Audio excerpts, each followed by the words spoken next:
No candles tonight. Story number 35. I have a problem with the candles. I like the candles, obviously, but they throw a beam like this. I can't seem to figure out how to filter that out. So, story 35 is something that happened about 6 years ago at a job that I had locally at a salt mine, an old salt mine. And it has to do with a spirit that I encountered there, an angry spirit. Uh, right. All right, we'll get on with it. So I was working as a hoist operator at this particular job at a salt mine, the Cargill's de-icing salt mine in Lansing, New York.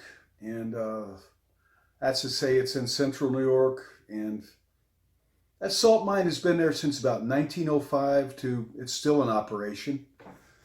And I can tell you that the mine shafts, there's three of them that go down 2,553 feet on the lake shore. And from there, once they get to the bottom of that shaft, 2,500 feet down, they get on trucks and other conveyances and they head out and up underneath the Cuga Lake, one of the Finger Lakes.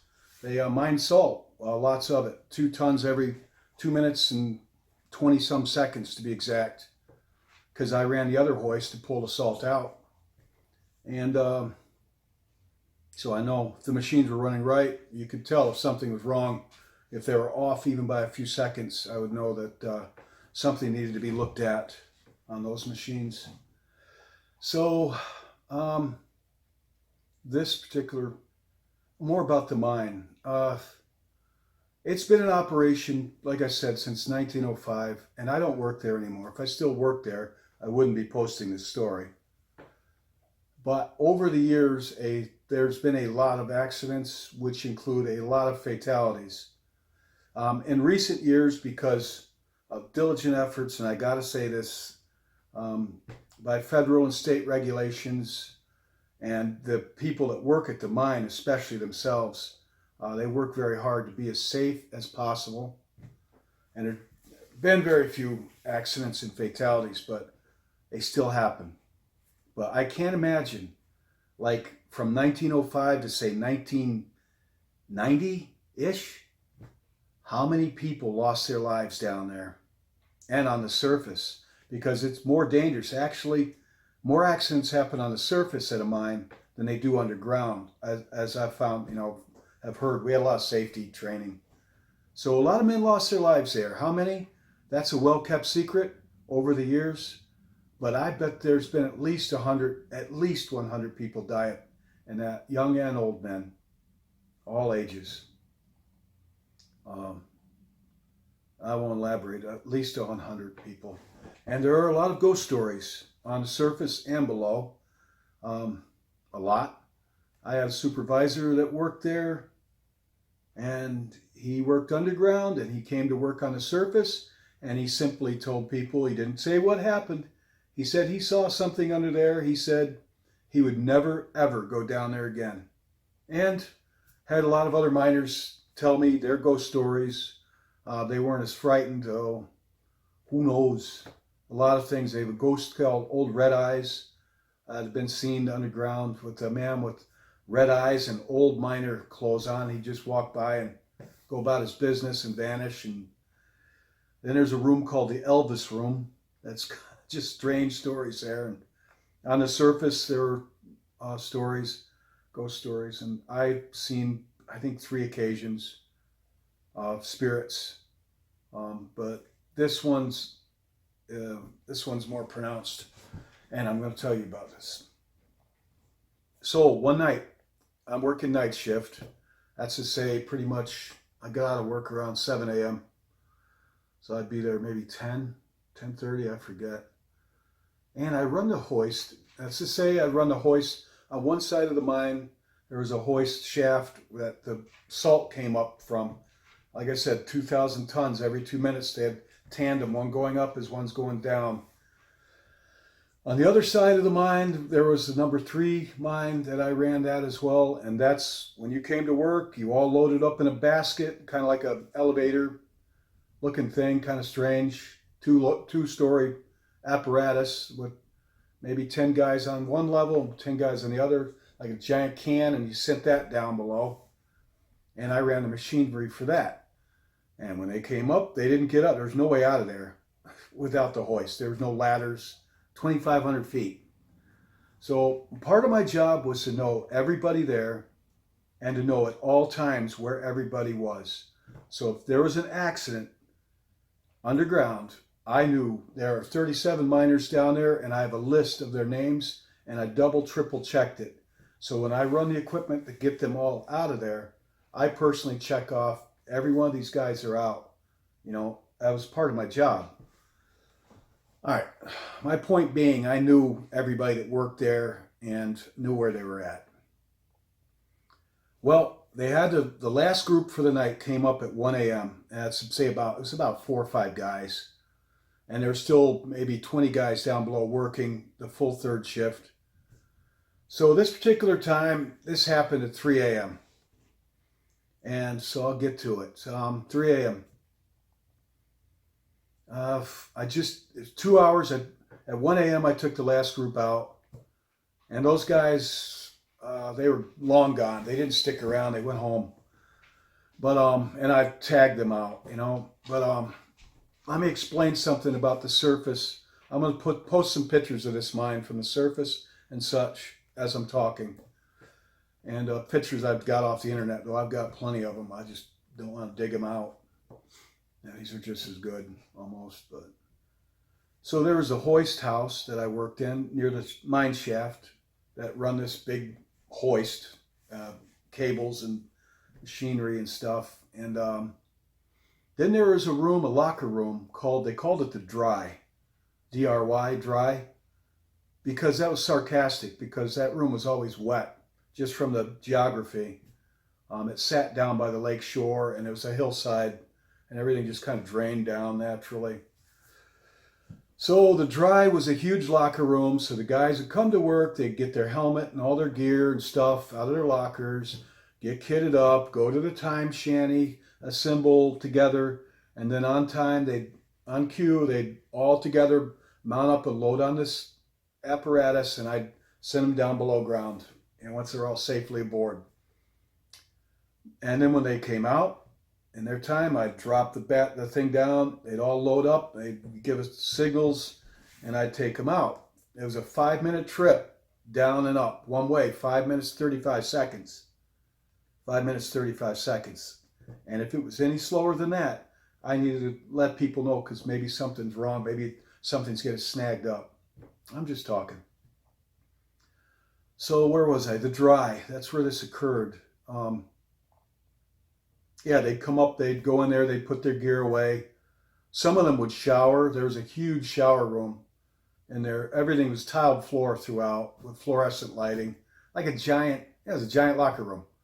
Had maybe 250 lockers, you know, and a shower room big enough for 20, 30 guys to shower at once. I never seen anybody, but they had it there. And some of those guys came out there really filthy. Obviously, they're in a mine, covered in salt, filthy, and grease from the machinery. So, 3 a.m., it's a snowstorm, middle of the winter, about 6 years ago. And I mean, it was a snowy winter that year. We had probably 3 feet of snow on the ground. And around this mine, I'll show the pictures, but there's no real buildings other than mine administrative buildings and there's no residences or business anywhere near this place. And nobody would really have any business to be down there. So it was a snowstorm, and it was lit up with, it was brightly lit. They had a lot of street lights, you know, around the mine shaft and the area around all this. So part of the job, I didn't have anything to do technically from 1 a.m. to 5:30 a.m. 5:30 a.m. is when people started coming in to go down below. 5:36. So it's quiet. It's real quiet. There are a few other guys on the surface. I knew all of them. One other hoist operator, and he was in the other side of the mine running the salt. We took turns. We run the salt hoist one night, then the next night I'd run the number 3, would take the people and equipment up and down. And the other guys, there was a few of them, they were mechanics, maintenance, and they were in a building, probably playing cards on the other side of the mine at this time. They don't get involved in this. And so nothing going on. So I'm going to go, and part of my job was janitor. You know, I'm working blue collar. So 3 a.m., I'm going to go clean the dry up, take the trash out, push a broom. I'd already done that, but I noticed the shower floor was kind of funky, soap, film and what have you. I thought, well, I'm going to get a bucket and a brush and a scrubby pad and get some really hardcore detergent, soapy water that I had and scrub that clean by hand. Something to do, keep me awake, and everybody will appreciate it when they come in and say, wow, he really cleaned this place up really good. And, that's how you are when you're a good worker. So I leave the number 3 hoist house. Here's where the ghost story comes in. I dress up. It's cold out, and the snow's blowing, and if anybody's out there, I would have seen them, because there's only one real way in and out of that building. And everything's bright lit up, and there's no footprints anywhere. People have been gone for 2 hours. I'm in the shower room, and I'm down on my hands and knees, and I'm scrubbing away, getting all that soap and disinfecting everything, And when I walked in there, I seen a guy. Here and there, I saw him walking around that I'd never seen before, and I had no idea who he was or where he came from or what he was doing in there. I didn't think anything of it, though, really, at the time. But I did kind of, who's he? Excuse my language, some of you. I didn't say anything. So I'm down there scrubbing away, and he walks in the shower room where I'm at, by myself, obviously. And this guy just stands there, and he leans up against the wall in the shower room, puts one leg up behind him up against the wall, and he just starts glaring at me with his arms crossed like this, just glaring at me, not saying a word. And I look up at him. He gave me the heebie-jeebies from the start. I looked up at him. I didn't say anything. I'm wondering what's going on with this guy. Where'd he come from? Who is he? I didn't say anything. I went about scrubbing.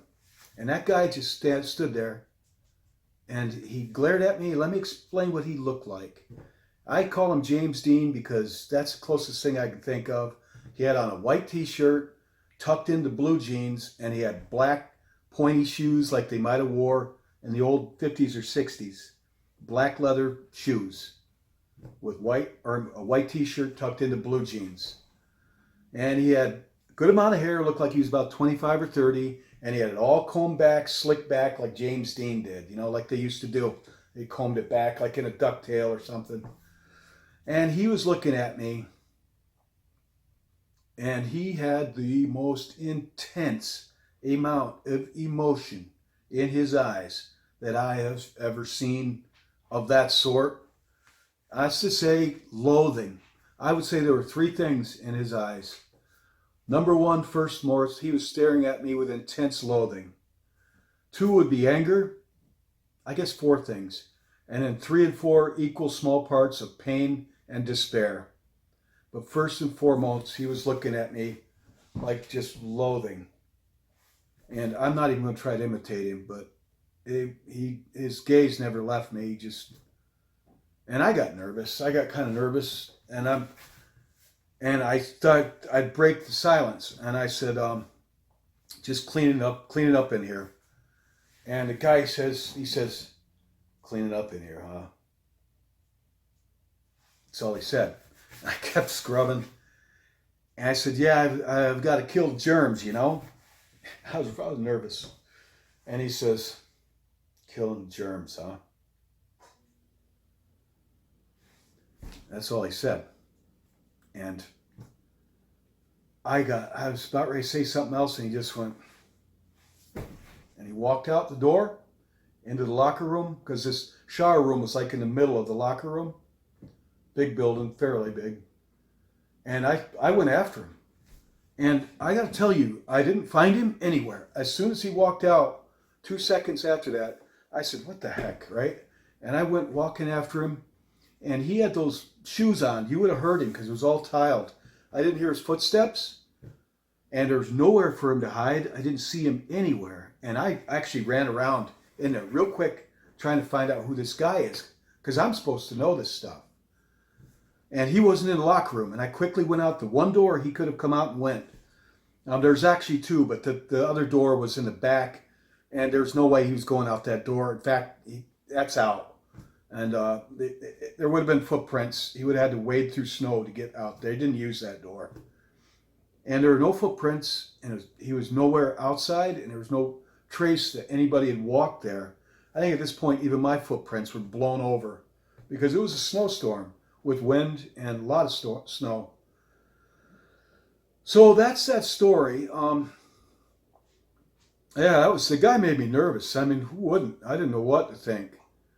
But I've said before in other stories that I've found that spirits, either negative, good or bad, their emotions come through a lot stronger. Whether it could be love, like with the angels that I saw in story number 1, or it could be something like this. And I never got the feeling this guy was going to attack me, but I wasn't sure. Again, he looked like James Dean, but I'm not saying it wasn't James Dean, but that's what he looked like. Looked that way, same size, kind of cut, chiseled look, good shape, and brown hair. And so that's that story. And the loathing and the pretty much negative emotion that came out of him staring at me was really quite unusual. Not saying his eyes were glowing red or anything like that, though sometimes they do in these cases. No, it's just there was a lot going on. Loathing and despair, anger, like a lost soul perhaps. I figured maybe this man lost his life there in the 50s or 60s. That's what I thought then, that's what I think now. And he wasn't very happy about being stuck there at that mine. So I guess we should pray for him. I never thought to pray for him till now, that if it be fit, that God free his soul from that place. And may the Lord shine his light down on that mine. And anybody that's stuck there below ground or on the surface, may they see God's light right now and go into it. And in Jesus' name I pray, amen. And protect the workers there at that mine too. So there it is. I probably should have thought to pray that prayer then. But, all right, so it's like March 28th in Central New York, 2020. And I'm on lockdown here with the coronavirus, like the rest of you, wherever you're at. And we're going to get through this, folks. Hang in there. Summer's coming. We're going to get through this. God's in charge still, whatever your situation. I pray that you're all well and your family's well. And if you're sick with it, I pray God be with you. So there you go. Until story number 36. God keep you.